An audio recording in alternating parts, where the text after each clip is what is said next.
Video எடுத்து அனுப்பணும். மோதத்தில் எத்தனை பேர் இருக்காங்க, அவங்களுக்கு கொடுத்தா தப்பு சந்தோஷப்படுவாங்க. நம்பிக்கையில ஒரு ஆள் இருக்கேன்.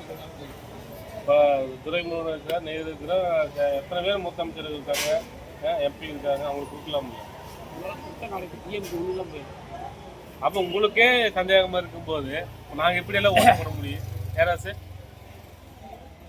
இல்லைண்ணா அவங்க வந்து உதயநிதி படத்தை நடித்து அரசியல் வந்து அரசியல் கிடையாது. என்னதான் பண்ணா சரி. இப்போ குடும்ப அரசியல் அவ்வளோதான். ஸ்டாலின் தான் முதலமைச்சர், ஆட்சி எங்க அது அப்போ இது குடும்ப அரசியல் அவ்வளோதானே. குடும்ப ஆட்சி ஏச்சியா நான் மக்களுக்கு எல்லாம் ஆட்சி இல்லை, அரசியல் குடும்ப அரசியல். அவங்க அடுத்தது வந்து ஸ்டாலின் போனாங்க உதயநிதி போது இன்பநீதி தான் அவன் அன்பநீதி இன்பநீதி இன்னொருத்தர். ஆம்பா எங்களை அப்படித்தான் வரும். காது பிடிக்கும்போது 2 கோடி ரூபா காது வாங்கலாம்.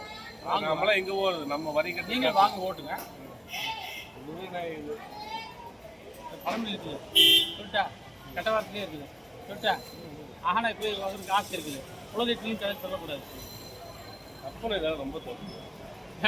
ஏன் இவர் துணை அமைச்சர் ஆகும்போது எத்தனை பேர் திட்டம்னா தெரியுமா? மூத்த அமைச்சர் கொடுக்கலாம்ல, இவனுக்கு வந்ததை துணை அமைச்சரா என்ன பேசணும், நிறைய பேசணும். ஒரு மீட்டிங் போகும்போது கவர்மெண்ட் பஸ் எடுக்கவே கூடாது ரூல்ஸ் படி.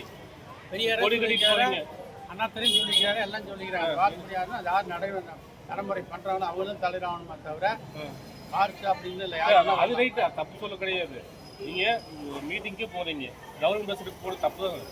கொடி கட்டிட்டு போகிறீங்க, அது ரொம்ப மகா தப்பு. கவர்மெண்ட் பஸ் யாருக்கிட்ட எடுத்து போகிறீங்க? நீங்கள் தொழிற்சங்கம்னு சொல்லிட்டீங்க, மற்ற தொழிற்சங்கம்னு சொல்லுவீங்க. தொழிற்சங்கத்தில் ஏடிஎம்கே டிஎம்கே எல்லாம் கட்சி தான் இருக்கிறாங்க. இப்போ கூட விஜய் கட்சியும் சேர்ந்துருக்காங்க. ஈவா டிரைவர் கண்டக்டர் சேர்ந்துருக்காங்க. சங்கத்து மூலியமாக கொடுக்கணும், கடை கொடுத்தோம். பஸ் கொடுக்கூடாதுன்னா கவர்மெண்ட் பஸ் எப்படி யூஸ் பண்ணுவாங்க?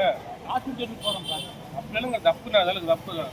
கல்யாணம் கூட யூஸ் பண்ணக்கூடாது, சட்டப்படி கவர்மெண்ட் யூஸ் பண்ணக்கூடாது. கன்னட பஸ் வருது, ஐப்பு கோயிலுக்கு வருது, பஸ் ஸ்டாப் நிறுத்தாம பஸ் ஸ்டாப் பாடி விட நிறுத்துறாங்க. பிள்ளைங்களை எப்படி வண்டி ஏறுவாங்க? பஸ்ஸில் எத்தனை பேர் கஷ்டப்படுறாங்க தெரியுமா? யூடியூப் வேலை வந்து இருக்குது, பஸ் நிறுத்த மாட்டேங்கிறாங்கன்ட்டு. எங்கே ஓடுது? எங்கன்னா எல்லா பஸ்ஸும் நீங்கள் எடுத்து போயிட்டீங்கன்னா நாங்கள் தெருவில் போகிறது, நாங்கள் மக்களை தெருவில் போகிறதா? அந்த ஊரில் பஸ் போது ஸ்டாப் இருக்கு.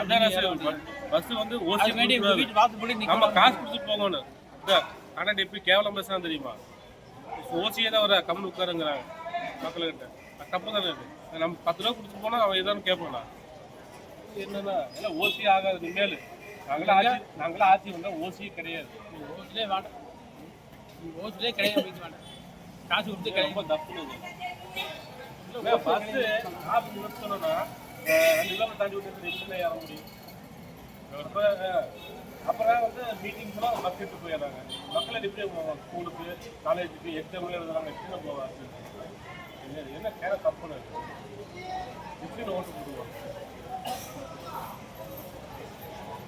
அது பஸ் எடுத்து கூட பிரச்சனை இல்லை, சொல்லிட்டு கவர்மெண்ட் பஸ் சொல்லிட்டு போவோம்.